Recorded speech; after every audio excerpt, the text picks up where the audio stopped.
Good afternoon, everyone. Welcome to another episode of RIC Day Tuesday. Our special guest for today is a Doctor Fellow of Royal Institution, Singapore. She's a Director 4 of External Partnership Service of the Department of Education. Let us all welcome Honorable Dr. Fellow Dr. Marge Ballesteros. Hi, ma'am. Thank you for joining us today. Hi, thank you for this invitation. It's always an honor to be with RI now and then. I was even thinking the other week pa ako, I was trying to write down a bit of proposal what RI can do at this moment, considering that you have a pool of experts in the field who are actually needed at this time, their expertise and their sharings.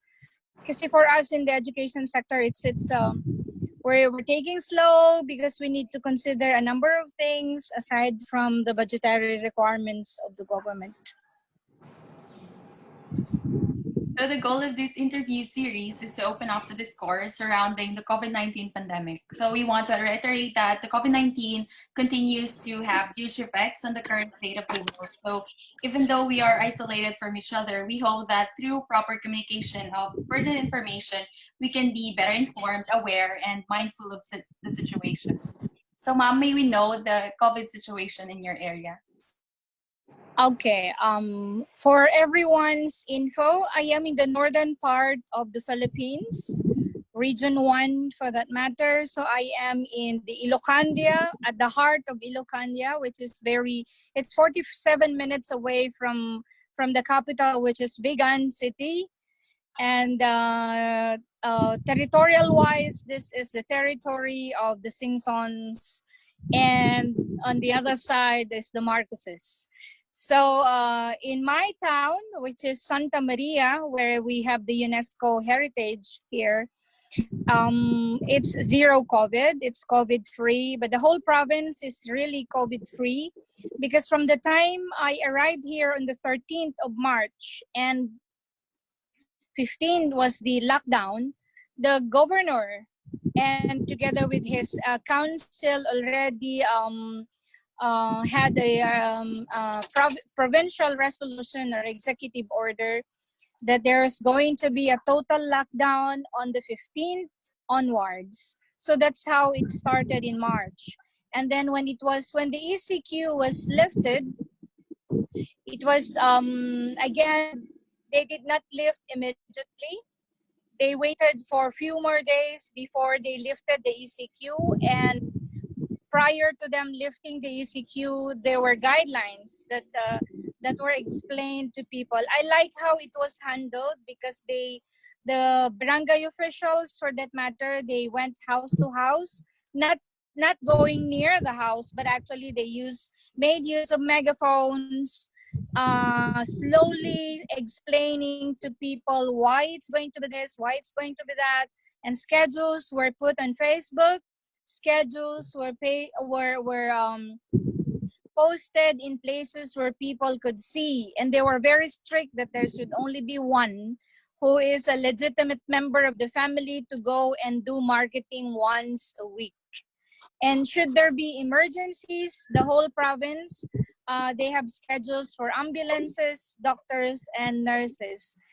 I experienced the 14-day quarantine since I came from Manila on the 13th of March. So I had the 14 days of solitude, I call it, because there was no one around, but only the doctor and the nurse who comes twice a day to check on the temperature and check on physical physical checkup on they did also interview. At least they come here for like 15 minutes a day, twice a day, and the whole province was like that. But now it's still COVID free because while our health sector here, the whole province are very active. They go around and informations are already everywhere, meaning the radio, the television, the local television network, and also the governor and the mayors. They meet most of the time, and the information dissemination is really doubled compared to other places. They have They have list of who are these people under investigation, or the PUIs and under monitoring people. They're very strict even with the buses or private cars coming in and going out. So that's how it is here. And every now and then that there is a person under monitoring or person that is under investigation, especially those who came overseas, who took the flight from Manila via Lawag Airport, and then they go to the northern part or the southern part of the province. Our DOH, our Department of Health in our designated towns, they usually assist those people who come in and they go straight to the quarantine area. The people who are actually under quarantine, they don't go to their houses anymore, not like last March. So it was a blessing for me that at least when I was on quarantine, I was at home. Now it's not. You have to go to the provincial facility or to the facilities that were provided by each town. And you have a doctor and a nurse that would come and check on you now and then. Not a family would come and visit you. No, that's not allowed. So that's how it is being done here for the COVID. I call it the ambience of COVID. Yeah, thank you very much, Ma'am. So it's nice to hear that the initiatives of the government, local government in Region 1 is working and progressing. So Region 1 is one of the 8 areas with low risk of infection, and we will no longer be put under ECQ or GCQ. So what do you think can the people and the local government in Metro Manila take away from Region 1's example? Oh, well, one is the kind of leaders we have. They're very proactive. Our governor is very young. He's younger than I am for 2 years. So the at some point it helps. No, the younger you are.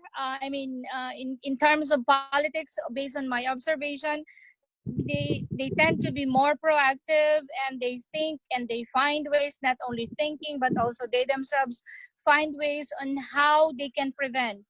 I think prevention is better than cure, we say it. And in local governance, you have to look at the situation from both ends. Governor Singson and the mayors who are very young, Sir Sam, 5 of the mayors in Ilocos Sur were my students before. So young at that, they're in their late 30s. And, coming together, they find ways on how they can better help people.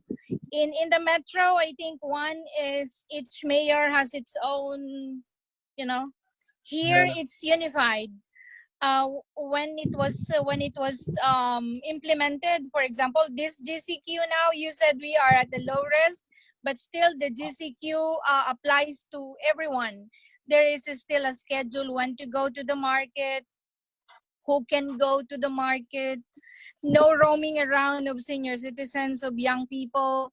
The stores are all open now, including the malls around, but you don't see people flocking. One is people should really understand what is this virus about. And their mayors and members of the council members should really come up with a plan on how info dissemination should be done. Kasi hindi naman talaga totally matigas yung ulo ng Filipino if only they know really what the consequences are. It's not I was even thinking na ang Ilocano ba kasi ay matatakutin, but I don't think so. But in Manila, I think what drives them crazy to really go out now is, number 1, the weather. Number 2 is the boredom, since others really are not used to facing people online like what we're doing now. They want the physical interaction. Our boss herself has expressed that. When will I see you? When can we talk? I mean, things like those. So I think it's the culture also, both of the leaders and of the people. So kung nadisiplinahan lang sila earlier, meaning explained why it has to be this and that. But if I am in Manila, even if that is what the implications are of going out have been explained, I will still go out at some point in my own capacity, but I have to protect myself because I need to. I cannot imagine myself to be in the condo or in the apartment alone and stuck there just reading books and doing this and doing that. At some point we need to, because we are social people. But you know Manila is Manila. It's congested. So the Balik Provincia program, I really 100% support it, but it has really to be planned on how and where to put them back and what will they do. That's what I think about it. Thank you Good, very much, ma'am. wonderful. Mhm. So how about in DepEd, ma'am? How is DepEd coping with this pandemic? I'm sure there are a lot of major changes. Would you share to us some of your experiences, some of the plans, initiatives of the department? Okay. From January to February of this year, with our MOEs overseas advising us this and this and this, proactively our ICT team with the leadership, very good and very proactive, USEC Elaine Pasqua, they were already planning as early as last week of January on how we can best reach our people with the use of technology this year. So we were ending the school year. There have been plans on how to end it, and for the plans for the next school year. If you have noticed, we have the DepEd Commons. As early as February, they were already trying piloting among selected ICT people in Mindanao and in the Visayas. And then COVID broke out. So one, with the DepEd Commons, our teachers and learners and parents or are able to make use of it.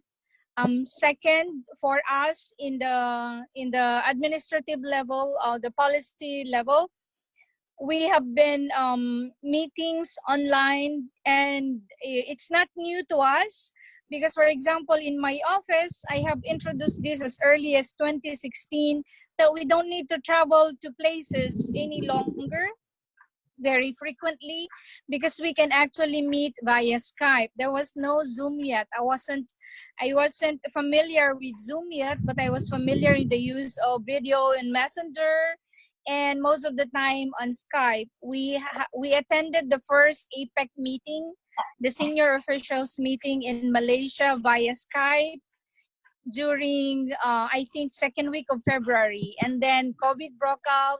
So all the meetings were already online, and then other offices followed until such time that we came up with a structure that when we have general management committee mancoms nationwide, we do it online, and that's carried up to this time. So we have schedules. It's usual. It's only migrating it from the usual face to face and now to online. And we had to familiarize ourselves on how to, well, of course, for me, I'm used to it, but for the brothers and sisters who are not really privy on how technology works at home, so they're the ones who were actually educated first. There were lectures or there were sessions with our IT support on how to make use of Microsoft Teams, how to go into Zoom, how to go into a number of things. Now, the other day, I was with the AQRF, the ASEAN Qualifications Reference Framework team. We met with Blue Jeans application, and I was like, what is this Blue Jeans again? It's another meeting, another platform for meetings, and it's nice because even if you're just using a cell phone, you can see everyone, but the control is only for the ones who called for the meeting. It's also like Zoom, but it's simpler than Zoom. you can also do sharing. So that's how it is, even with colleagues in Mindanao or those stuck in the United States or even in Europe, because there were colleagues who traveled before COVID and they got stuck there. So we meet them from time to time via the Zoom or even in Messenger video. So we do, there are programs now on mental health. So we have programs for administrators. We have our superintendents meetups. We have tea. We have tea time also. We have merienda time, but it's meeting. It's official. What they call it, like yours, you have your tea morning. But for us, either we have it, we call it the merienda time with the secretary, or with my colleagues, for example, in the ICO, I call it breakfast time, but it's 8:30 in the morning. We do pray. We pray together. Then we discuss. We plan for if it is a Monday morning, we have a Monday prayer and followed by a structured work plan for the week. And then today, later at 3 p.m., we will present each portfolio. Will have to present what is in there, what happened with the work plan that was set on a Monday. The same thing when we go for the national Mancom, which is bigger. We have the 18 regional directors plus the central office directors. It's the same. It moves like that. And then what are sandwich during the week? We have activities for morning. We have health and wellness. So there's Zumba together, and then there's a consultant who explains how much is have you gained weight, things like those. And then nutritionists would come in and say, this is for you, ganyan, ganyan. And then the other one on mental health lectures, there's meditation, there's yoga. That's for everyone. And our DRR, or our disaster risk management team, is spearheading together with our health and management division. They take care of that. Whereas in my office, for example, we do have webinars for teachers. And since it's our network with the global sphere, we do connect our DepEd officials to a number of webinars wherein they are invited to speak, like with UNESCO headquarters. They have the UNESCO Institute for Lifelong Learning, where the other day they shared about the importance of partnership and governance in education. And tonight there will be another one, the prisoners of COVID. And the other one tomorrow will be Saturday. Others will be in different webinars. One, those who are not yet used for the use of Microsoft Teams. And then the other one, which I will be co-hosting, will be on education, the state of education after COVID or post-COVID. Speakers will be from Europe. We have one from Spain, one from Italy, and the other one will be from Singapore and Indonesia. To me personally, I find to working at this time easily, and putting people together so easily compared to what I used to do before, that I need to wait for them to answer an email like 2 to 3 days or even a week. This time, I think it could be because of the drive to really help and reach out. I find it easier now to get connected to people who are really, really willing to help. We do also in DepEd, we have telecounseling. There's a desk who takes care of that, at least for our central office people. They do counseling via telephone and cell phone. And those who wish to have face-to-face, we do it online. I did it last night for two of my colleagues at the central office. They were referred to me by another office. So Yeah, so thank you for that one. It's nice to hear the initiatives and plans, programs of DepEd amid this pandemic. So my next question is, almost all educational institutions around the world have been temporarily have been closed temporarily in an attempt to curb the spread of COVID-19. Some schools have implemented e-learning or online classes, home-based learning, and other distance education solutions. In the Philippines, however, several groups urge the government to suspend online learning or online classes due to resource constraints and lack of stable internet, making online classes difficult for Filipino students during the outbreak. The same group also said that allowing online classes to continue amid this pandemic would lead to inaccessibility of education. What is your opinion about this? How should the government address this issue? Oh, well, suspending online classes would mean stopping the kids and even higher ed students to learn. Because at this point in time, all the schools, for example, I'm speaking from the perspective of education in the world as of now, with 191 countries that we looked into the how the education system is going at this time, there's no mention of pausing or stopping means of educating our children. In Europe, in the United States, and even here in Southeast Asia for that matter, what the ministries of education are doing are actually exhausting all means on how to reach their students, be it via television networks, be it with internet connectivity, or be it with postal delivery of materials. They are even doing that as far as Indonesia, for example, is concerned.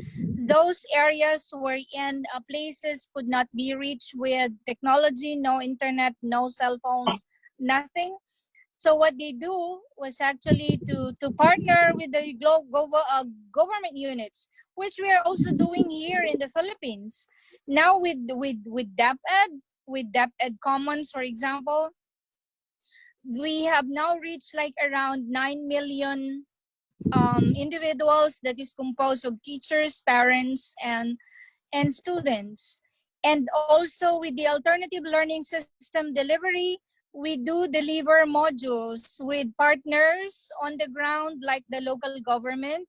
We also have with the AFP, because with C-130, it can bring materials to the other side of the mountains in Mindanao, for example, or maybe in Kalayaan Islands in the south.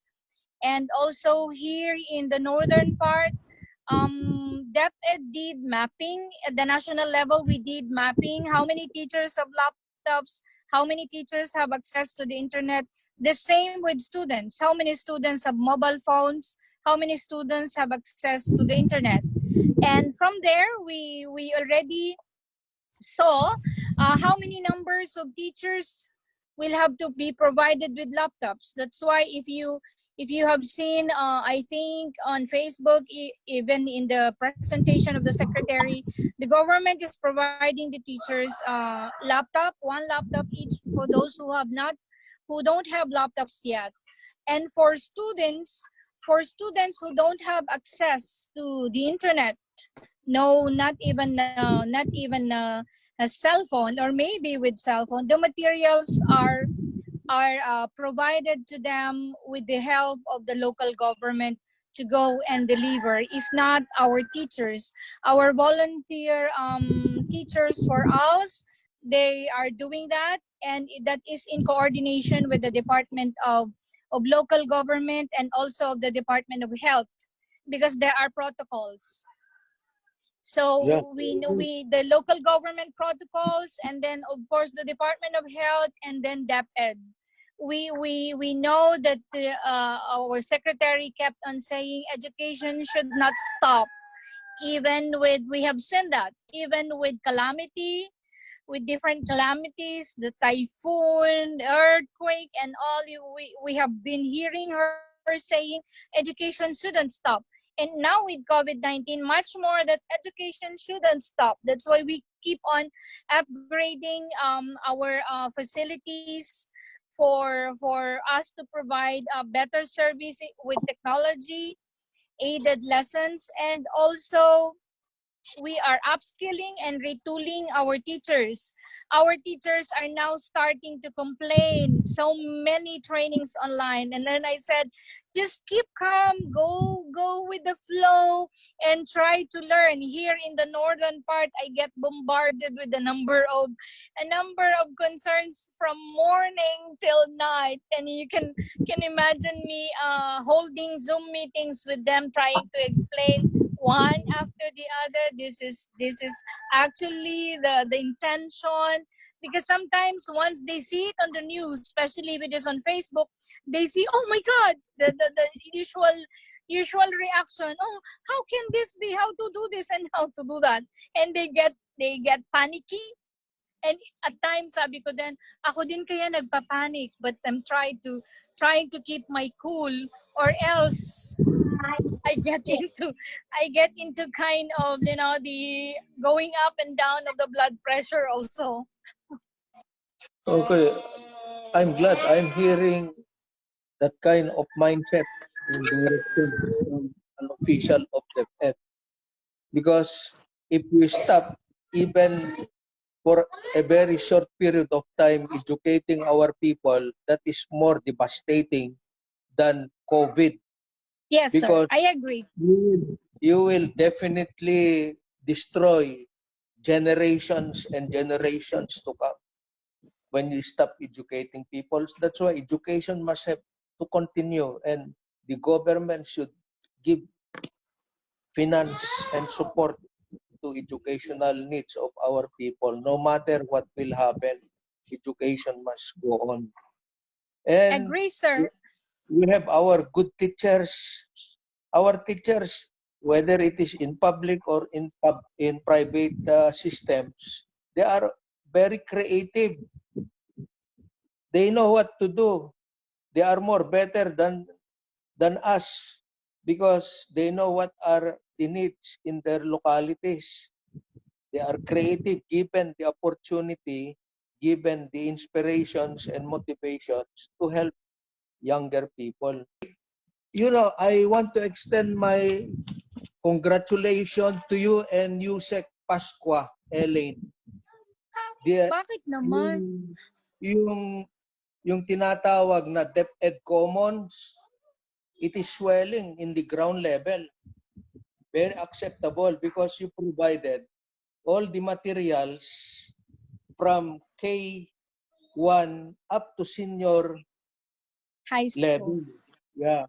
And everything is being provided in there. Many faculty members are trying to dissect it and they find it very useful in their teaching of all the subjects that they are handling. Kaya napakaganda yung binigay ninyo. Very timely.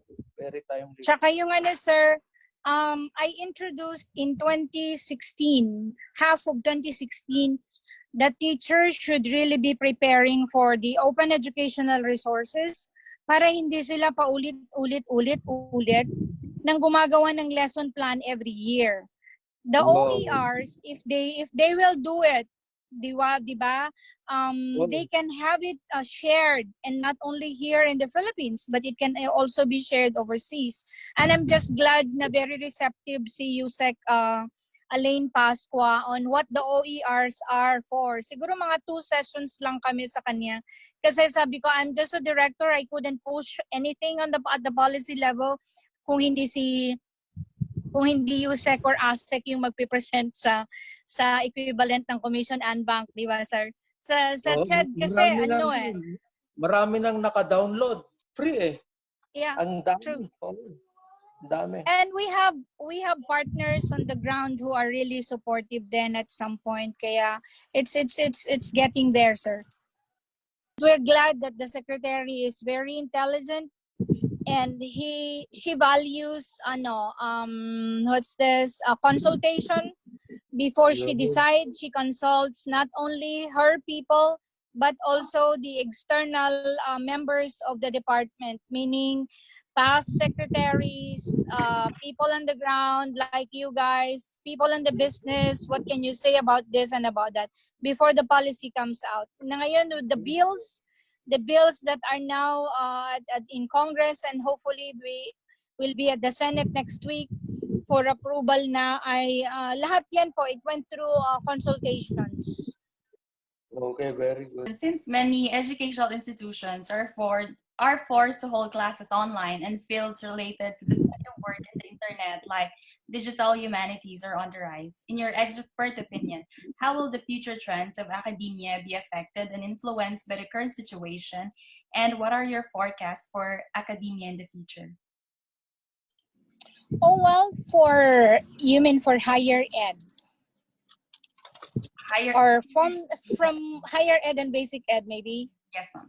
Oh, well, with now that we do the delivery of education online, and we call it sa DepEd we call it the digital rise. So I was jokingly and I was teasing the USEC in charge, saying, so we will have digital literates and illiterates.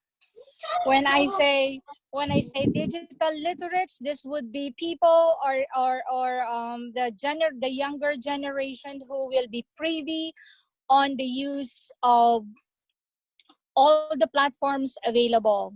And I think they'll be more intelligent because they do tutoring for themselves.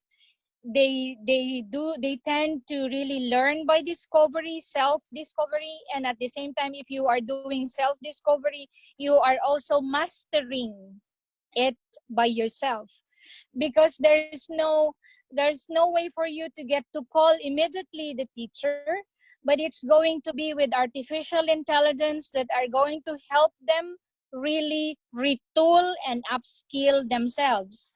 So we are producing a generation that will be not only technologically savvy and privy for terms in the digital world, but also we hope to have more younger generation who will be more responsible for themselves and also for others.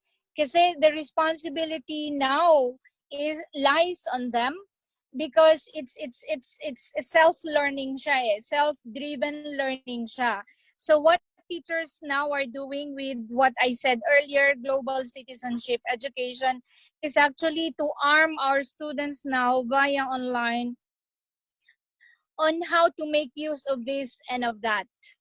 The teacher now will only facilitate on how the behavior wise, yun yung kailangan ng guidance, because our students tend to be really really very proactive, and they with all of these available platforms that they can make use of, they tend to discover it on themselves. So si teacher is left there to facilitate and to guide the pattern where behavior is checked, how to react, how to interact. That's the role now of the adult. But the kids or the children, the younger generation who is into technology, with this what we call the digital rise of a new generation, a new breed, the teacher facilitates the humanness. That's how I see it. The humanness part of the curriculum, kumbaga. So I'm looking forward to a better breed of teachers who understand the world, not the world per se as who lives there, who lives here, no, but a world wherein really we have to imbibe in us responsibility, global awareness, and at the same time make use of the platforms given to us responsibly. Kung si Dr. Sam noon, yung panahon niya, when I was a member of his team in the commission, we were looking at having online courses already, getting your degree online, and as early as 2005, we were envisioning at having higher ed recognizing degrees that are taken online. But even up to this point in time, wala pa ring polisiya on that, sir. And that's one thing we have to educate our older school people, because it's time with the digital rise, we call it with DepEd. It's time to really see even beyond boundaries of education, wherein it's time to look at how do we recognize degrees taken online, and also the skills of people already there. Pero kailangan lang isulat, ano sir, what would be the guidelines, what would be the policy. Because if not, knowing the kulturang Pinoy, wherein we look at the paper, ano yung nandun sa papel, di ba? Aside from the skills that you now try to show or to showcase, skills mo you have mastered, pero ang kailangan pa rin naman kasi is papel. But I hope in the near future we will be more skills oriented, not only with that piece of paper that has to be filed on your portfolio when you try to get a job. With this COVID that we have, whether we like it or not, we will be utilizing more the technology that we have. Yes. True, sir. Because even logging in, even for Zoom, for example, or even any social media platform for us to meet, that's also a skill. For example, I am now with you, and I am also running an interview for the teacher exchange program. Naka-mute lang yung laptop. This is one thing I like. Maybe if I have 5 laptops at home, I can have 5 meetings, and I keep on migrating from one meeting after the other if they are on the same time. Pero now that I only have my phone and the laptop, so I can have 2 meetings at one time, sir. I have learned to multitask. Yeah, good. That is the power of technology. And of course, True. because you are updated in terms of skills and abilities, the technical know-how, you are prepared to do things like this long before. Yes. That is the beauty of very receptive to new ideas. And hopefully our teachers nowadays are more receptive than what we used to be. Ang challenge ko nga, sir, That is- ang challenge ko nga, sir, sa mga guro ngayon and the principals, I was with 300 principals the other day, ang sabi ko sa kanila, there's no room for ignorance. Yeah, especially if you are in education. Especially if you are in education, you have to have that open mind and open heart. Open, and True. we Yeah. have to have the ability to unlearn and relearn. Yeah, true. Because sometimes many traditional educators doesn't want to unlearn. They still insist their learning, their accumulation of knowledge 20 years ago, they don't want to unlearn it, and the worst, they don't want to relearn. That's why they are being, Well, the relearning is more challenging and more difficult for them. yeah. So that's why there should be also another packet of program that those teachers who does not want to unlearn and relearn, maybe they should be given opportunity to retire early. Actually, So sir, that's being thought of. Pinagmumuni-munihan namin ngayon yan, because even in the different offices of the department, we have those who are already 60 and above, but they are not yet 65. I think some are already advised to slow down and retire eventually. Sa akin kasi, I have one senior citizen, she's 63. Uh, ang advice ko sa kanya early this year, as early as New Year's, after the New Year, sabi ko, please consider retiring this year so that we can give others chance to join also the department, because if you come to think of it, you are no longer productive, but the reason of you waiting for you to get 65 so your pension will be higher, but that's not helping the government at all, sabi ko. And now with COVID, she finally said yes, she's retiring. So by the time she gets 64 on her birthday next month, finally I can let go of her and have another younger blood. Younger blood who are willing to learn. Willing to learn and who can be mentored. Yes. Yun yung hirap ngayon, sir.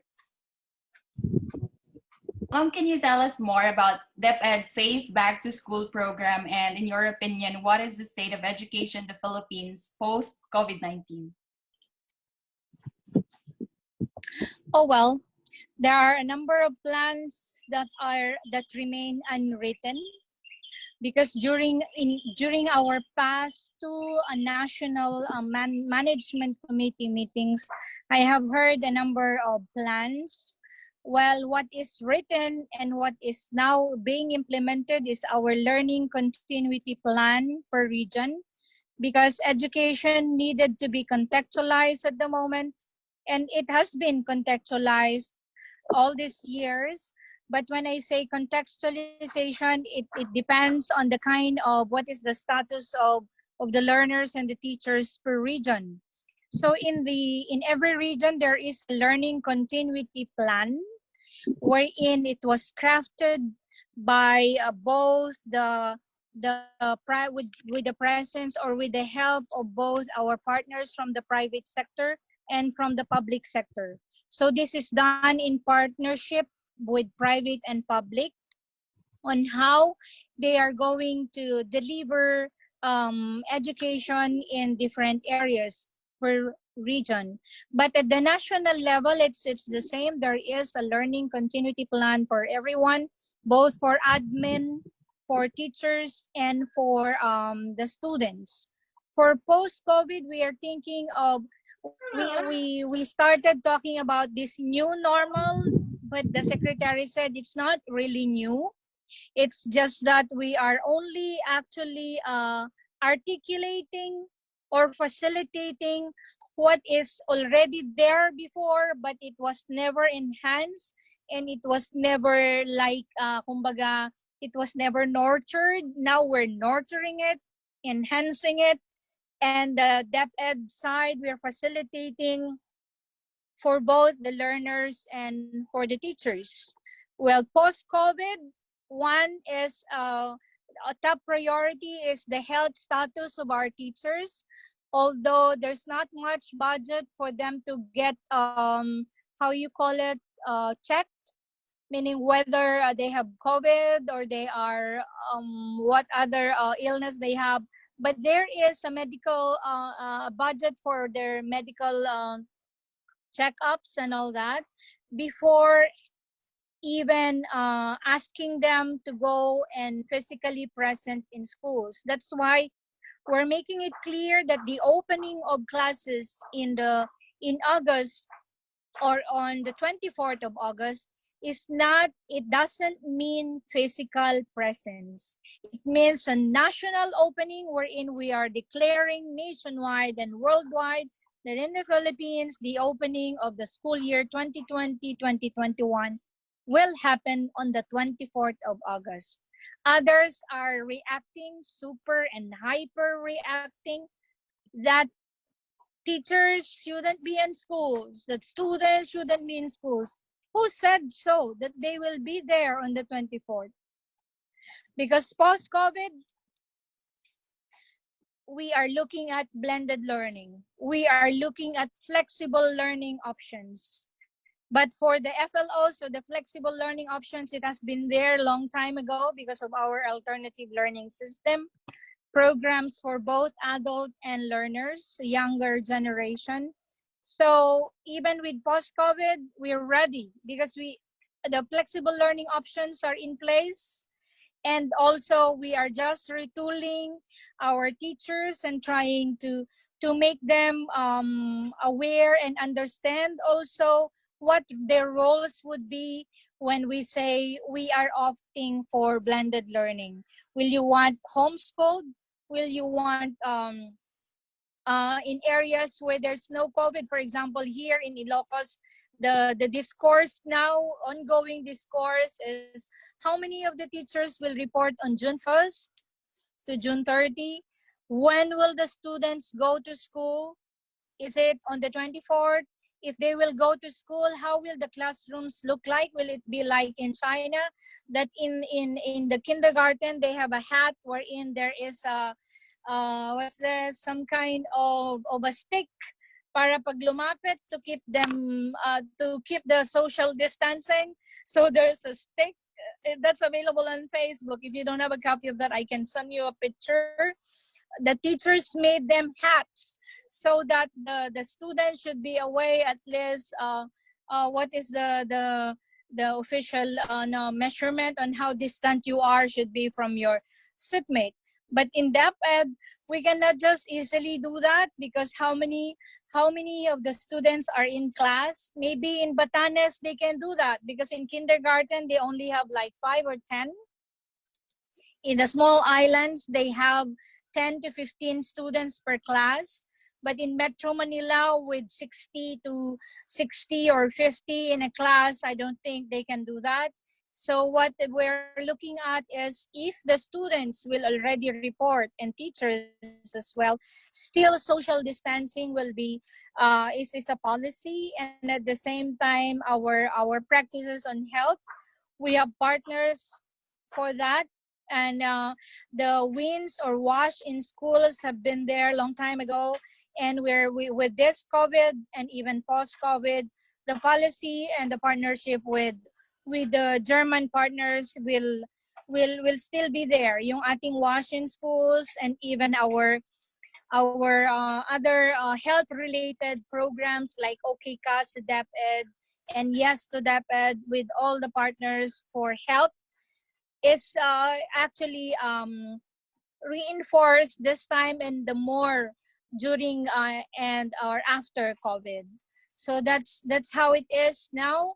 And the secretary is also looking at not the frequent meetings anymore for us na face-to-face. It can be done. Sabi niya, ay maganda rin naman pala pwedeng done online. It's just that you have to bear with me because if I call you and I want to see you at midnight, then make sure you have to show up. And she's been doing that actually very frequently. Some man comes, she checks on us, switch on your video, I want to see you. I mean, where are you? Things like those. So, well, that's understood because she belongs to the old school. She's a Lola and she cares. That's one thing I noticed. But with the younger generation, they can hear you, that's fine. Lagging in the face, I mean, switching on your video for the younger generation, sometimes it's no longer appreciated, not much appreciated compared to our elderly who cares so much and who wants to see all of us. Thank you very much, ma'am. Thank you very much for laying out all the plans, programs, initiatives of DepEd regarding the education situation in the Philippines post-COVID. So my last question po. COVID-19 has greatly affected many lives, not just physically, but also mentally, spiritually, economically. What words of wisdom would you like to tell everybody to inspire and motivate them to keep on believing that we shall surpass this pandemic?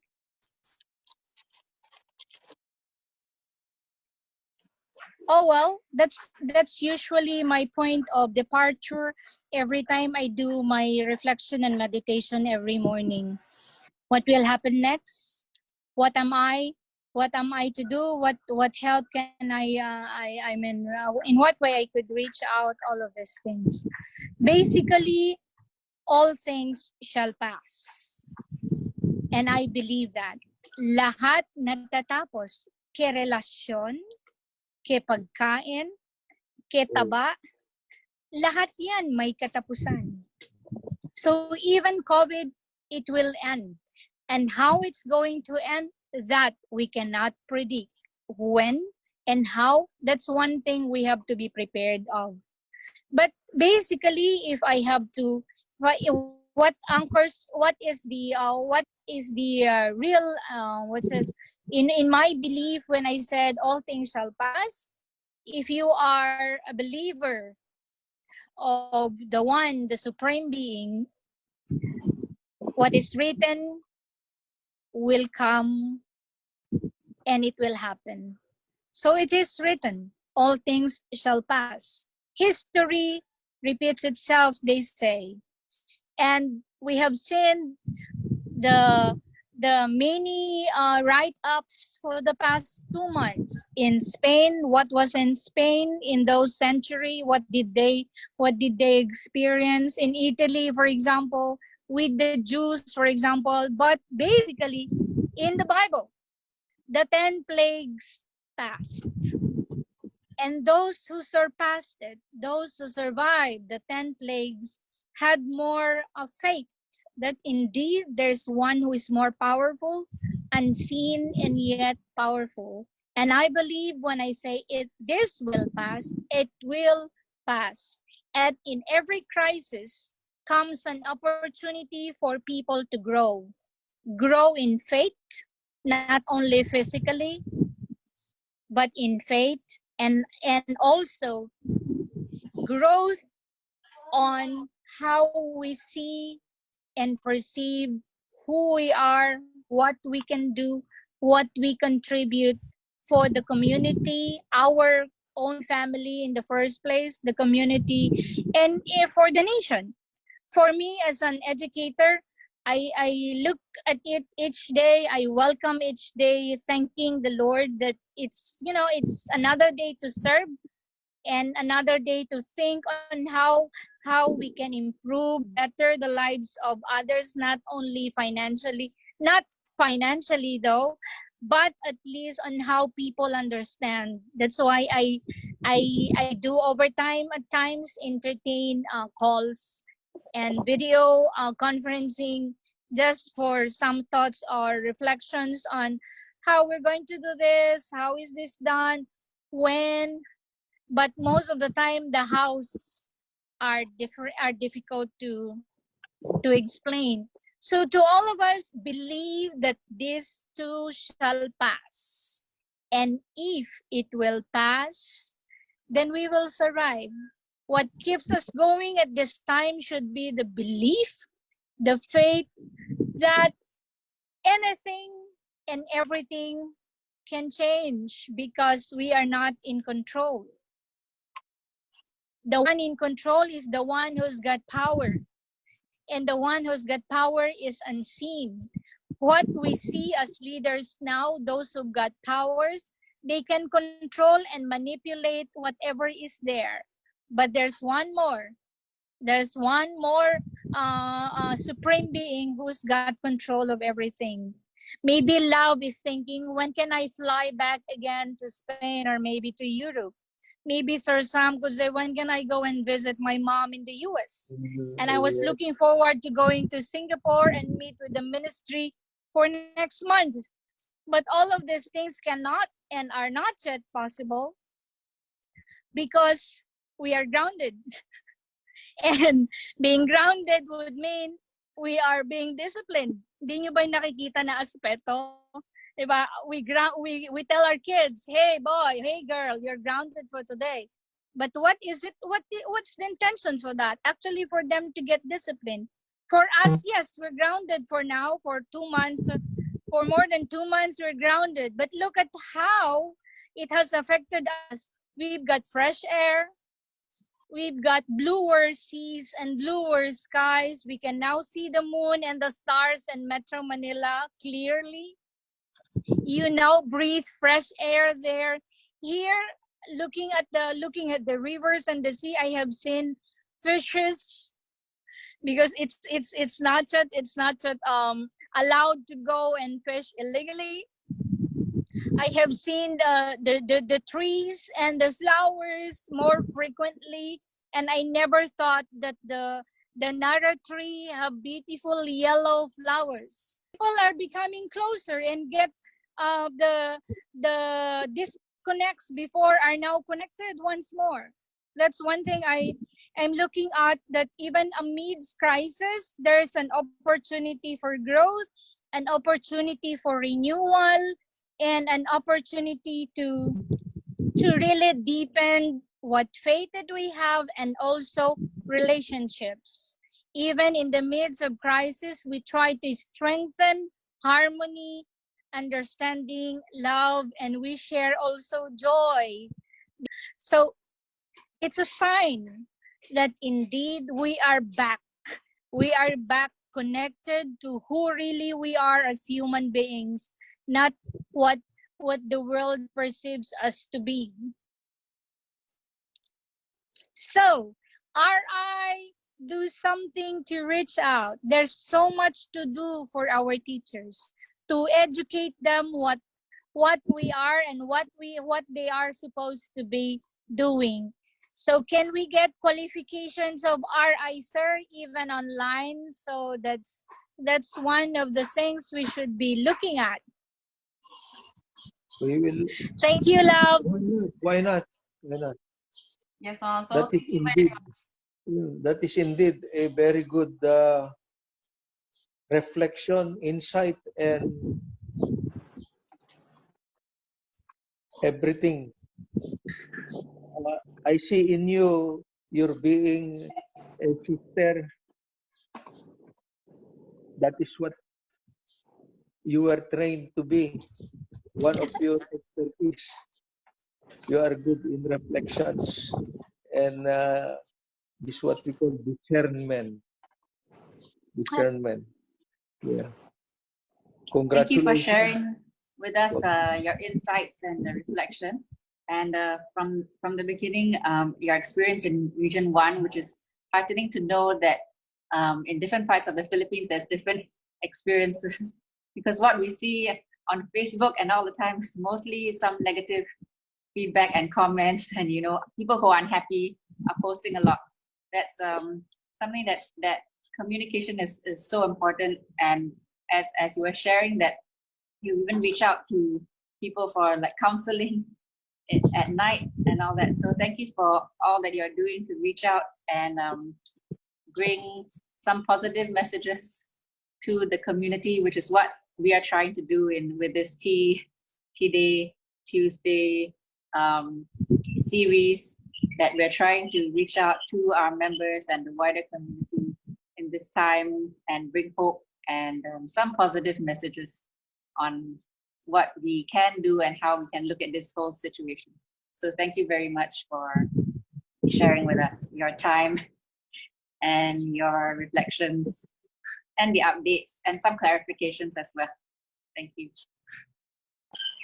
Thank you very much. It's always nice, and I feel always honored to have you guys in terms of when it comes to discourses like this.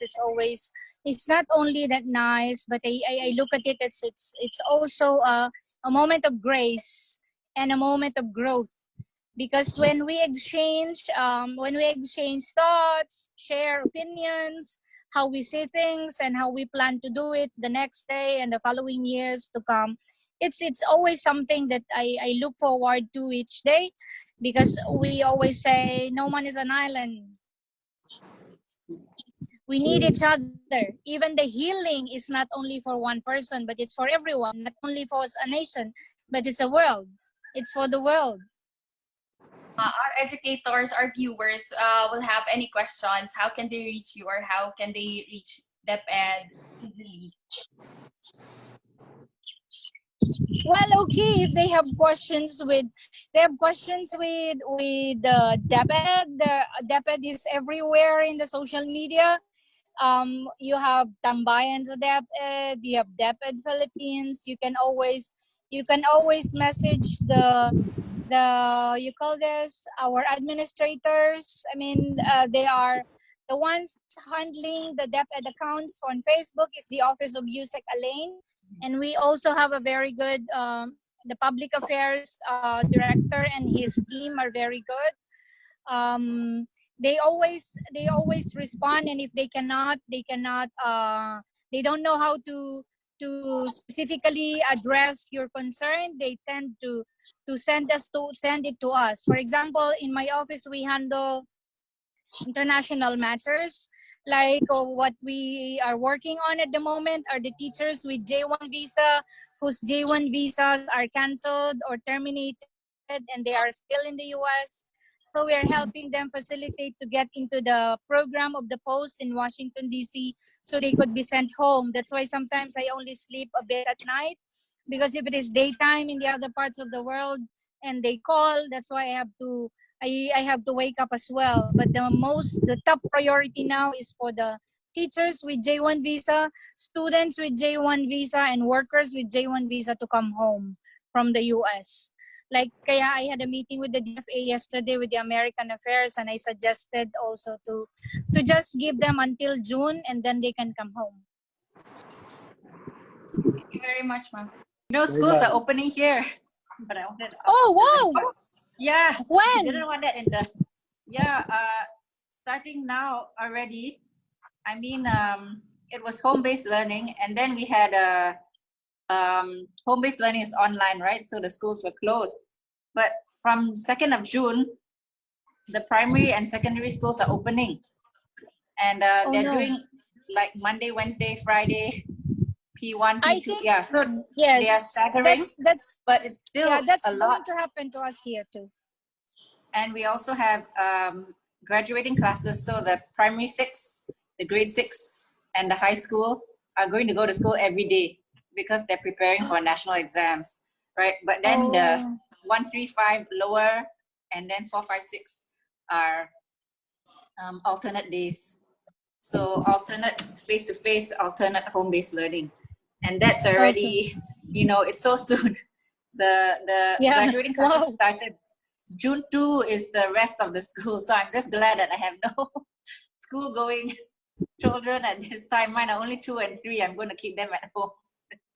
Oh yeah, you have to keep them at home and you be their teacher. Yeah. But for the higher education, they're saying now that only practical and lab need to go to school. Junior college, 50% of students. And then even kindergartens will open from June 2 onwards, slowly. Oh. Yeah, but they're doing mass testing last week and this week. They're testing all the preschool educators. So about 20,000 people will be tested. So we expect the number to go up again. Every time when you test, there will be some that are positive, right? Although they have no that's symptoms. true. Yeah. True. That's why we have such a high number. But okay, I just wanted to share that off. Yeah, that's a challenge. That's a challenge for us here in the Philippines. If we do, there's a move. They're pushing DepEd to do mass testing for the teachers before the opening of classes. That's why we are making it clear. The opening on the 24th is not physical with students yet, but only teachers going to school. So I think in Metro Manila, they might do testing in partnership with the LGUs for the budget requirement, because DepEd alone cannot finance everyone for the testing. Yes, there's just too many people. Too many. Yeah. So many people in the Philippines. Yeah. Okay. We have 112 million, where Singapore you only have less than 6, including the foreign. Yes. Okay, guys. Thank you. Okay. Have a good day. Thank you, Right. Thank you very much. Thank you, love. Thank you, sir. Bye-bye. Okay, so Georgine, stay safe in Singapore. And to Thank you, Love, as you ma'am. go home, you take care. Opo, Thank you, very sir. much. Thank you. Bye-bye. Regards to all. Bye.